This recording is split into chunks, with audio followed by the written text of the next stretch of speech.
effort and everything else to really focus on that first step. It'll save people a lot of time and Brian, resources. that's a great point, and we see it all the time. I mean, like I said, we deal with inventors on a daily basis, and you know, it's something we hate to see when inventors spend a lot of time on a problem solution and an invention that they think is just great and the next great product in the market, and they've really been going down the wrong road. The product already exists. There's already other cheaper, better solutions that are on the market. There's intellectual property that it violates, and quite often they've spent a lot of time and a lot of money. At some point, in order to figure out the product yourself, you're going to need to build a prototype. You're going to need to do some due diligence. You will need to hire a lawyer at some point. First of all, to do your IP work. Secondly, to take a look at contracts and proposals and different things that you're offered by various companies that you may interact with, non-disclosure agreements, and quite often we see that they just didn't do their due diligence. I mean, they didn't dig deep enough on the internet. They didn't look hard enough in the U.S. Patent and Trademark Office. They didn't go to the different resources available, and they were chasing something that, unfortunately, like you said, is already done and already exists. Yep. Now, the patent process, it's a gray area, especially when you're looking for a utility patent, and simply filing a provisional, doesn't necessarily guarantee you anything. You could wait 2 years and find out, it's not patentable, and you're not going to be granted a patent. That patent pending, doesn't guarantee anything. And, you may invest a lot of money, and unfortunately there are a lot of unscrupulous people out there that, they'll say, sure, it's, a lawyer can tell you very quickly, yeah, sure, we can patent it. And a design patent, you can almost find anything within a design, or you could tweak it to file a design patent. That's relatively easy to do. And a lawyer can, sure, we'll collect $2, $3, $4, $5, $6, $8, $10,000 filing all this stuff for you. But even once you get a patent, a lot of times people believe that, hey, I have a patent. Well, that doesn't necessarily mean it's marketable, or it's got consumer demand, or it's going to be a good product that can sell. Patents are great for good products, but Yep. There are a lot of patents that are, filed in, folders and drawers that never see the light of day. I really appreciate you taking the time and us spending the time to really focus on that part of the invention process, I guess you could say, the ideation. But you mentioned a little while ago that you look for the when you're doing something, is it a universal problem? Now, that's something that an inventor has to figure out before they present to a DRTV company. Is it a universal problem, or is it something so specific that it's too much of a niche? So, Michael, tell us what it is that makes a DRTV product successful.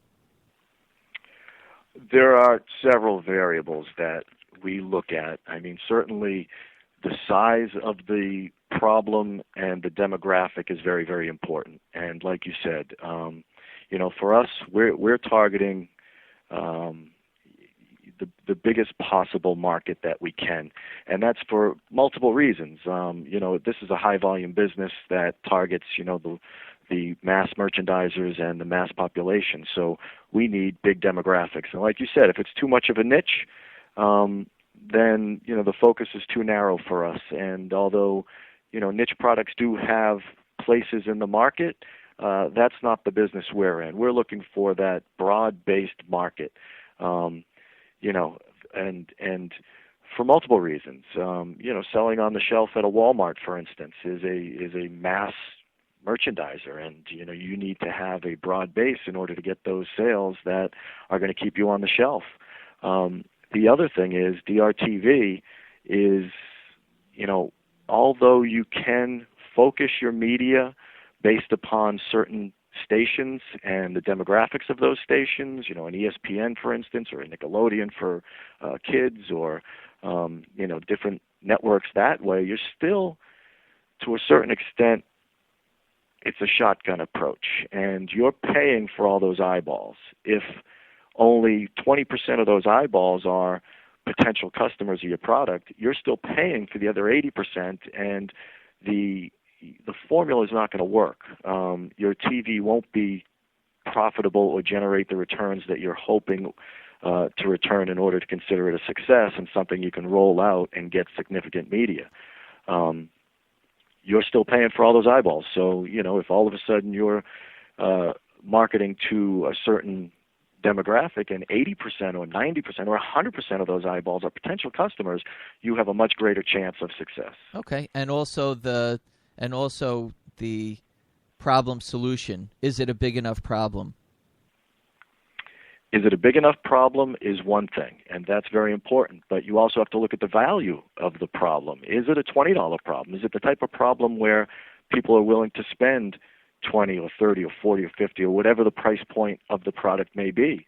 I mean, sometimes people are building products for $30, but it's not that painful of a problem that people will want to spend the money for it. Or are you solving a problem with, is it easier? You want products that make things faster, easier, less expensive. Sometimes products, they're too costly for the particular problem you're trying to solve, or it requires more work to solve the problem than the problem actually was. And sometimes people aren't looking at those two variables. Right. But problem solution is, that is absolutely paramount in the process. Demonstrability, very, very important for us. It's been the success of this business in that, we put products on TV that you can tell the story. You can demonstrate it. You can show dramatic results. You can show great demonstrations. It's the roots of the business. The roots of the business came from the pitch circuit, going way back to Ron Popeil. And, taking products where you can actually get an audience and show them what it does. We basically, in direct response TV, we take that and we put it into a commercial format and show the mass media and, the general population on TV. Here's the product. Here's what it does. Here's how we demonstrate it. Here's the results you can expect. And demonstrability is very, very important. Now, that being said, not everything is completely, a slice or a dicer where you can demonstrate it, live on a pitch circuit type style sale. Some stuff you need to be creative. You need to try and figure out how to translate that to TV because it's not clearly demonstrable. And sometimes, you could see it in successful commercials. They'll go to a mall and they'll set up and they'll film and they'll just bring, random people over and get their reactions. And those reactions sometimes will tell the story and get across what that product's trying to do for you. So demonstrability is extremely important. The more demonstrable, the better chance of success. That's great. Clearly, is it unique? Yep. And is it innovative? And if is there other products that do similar stuff on the market? And if so, are you different enough to stand out that people will abandon those or not? Choose your product instead. The more crowded the market, the more difficult and the more unique and the more demonstrable you need to be. Very important that we need to take a look at is product pricing and cost of goods. Quite often we see great inventions that, the problem's a $20 problem, but the cost of goods are much too high and you just can't make it work. And there is a formula that needs to be adhered to that, from a cost of goods standpoint to a retail price point in order to market it successfully. And, quite often the product is just too expensive. The manufacturing costs are too high, and that either results in the formula not working or a retail price point that would be too high that the customer is not going to be willing to, either pick up the phone or pull out their wallet and buy the product. Well, that brings us to the next point of expectations for the inventor. Obviously, they come to you with the idea. They expect to make $1 gazillion to start with. But there is that formula to success, and they have to look at it as a partnership. I'm sure you'd agree with me.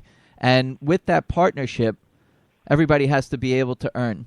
And, you as the DRTV marketing manufacturer, you need to make sure that all that formula fits the bill to be able to bring it to the next level. So from an inventor's perspective, tell us what an inventor could expect. Is it, it's a $10 product and they make $2 for every one, or is it a small percentage of mass? Tell us a little bit more about the formula for the inventor and what the expectations would be. Well, it is, especially in the DRTV business, it's a high risk, high reward sort of situation. On our end, as the marketers and distributors, we're going to utilize our own resources, our own capital, our own finances, and we take a big risk. There is the risk to develop, shoot a commercial, test a commercial, roll that commercial out, try and generate $4, $5, $6, $7, $8 million in TV advertising, and then the big risk comes, and that's retail. That's where you really stack your chips high on the table, and you bring in a large retail inventory position, and then you hope for sell-through. And sometimes it works great. Sometimes sales at retail start off great and they die quickly. Sometimes it's a home run and they just and everything clicks and everything works. So what we will do is we do everything. We will take over the entire distribution plan and execute. And like I said, it's all our own resources, finances, and capital. What we do, and what is very, very important, is a controlled and orderly marketplace. Things will fall apart very, very quickly if there's not control throughout all avenues of distribution and how that product is marketed, the price points, the promotions. Otherwise, retailers are always looking over their shoulder what the other retailers are doing, and if somebody has a different price, and price points can deteriorate very, very quickly. The orderly marketplace is imperative. So we have to make sure that we have control. So we're looking for exclusive distribution rights in order to control all those avenues of distribution. The internet can be a very, very dangerous place. You may want to just sell some guy 100 units and, it's all good. And, but he goes on the internet and, takes advantage of the search engines. And when people Google or whatever search vehicle that they tend to use, and they, Google your product and it comes up, and here's this guy who's using those 100 units to sell at cost just to generate traffic for his website. Now this little tiny guy on the internet with 100 units is undercutting Walmart's prices, and the Walmart buyers online, they're doing their research as well, and says, why is this guy at $10 when I'm at, $18.95? I'm Walmart. I'm buying hundreds of thousands of units. This is hurting my business here. So that's why you need to maintain an orderly marketplace, and everybody who touches the goods and buys the goods and is reselling the goods are all on the same page to make sure that everything is done correctly. From the inventor standpoint, they're going to receive a royalty based upon the net sales, which is net sales in all avenues of distribution, the retail, the international, the catalog, print, wherever that may be. And there are several variables that are going to have an effect on what that royalty can and will be. And first and foremost is going to be the cost of goods. What can we make this product for, and is there enough room? We generally need a 5-to-1 ratio, the cost of goods landed with royalties to the retail price point. So if you're looking at a $19.99 product, it generally costs around $4 all in order to make that work. And so the cost of goods is first thing we're going to look at and determine, are we manufacturing it at the right price in order to make it work, first of all, and then how much room is in there for royalties. Another thing that's very, very important, which we touched upon earlier, is intellectual property. Do you have a patent, and is that patent strong enough? Is it utility or design? Design patents generally can be designed around by simply changing some things, but functioning in a similar fashion. And that will give you slightly less, in many cases, protection than a utility patent.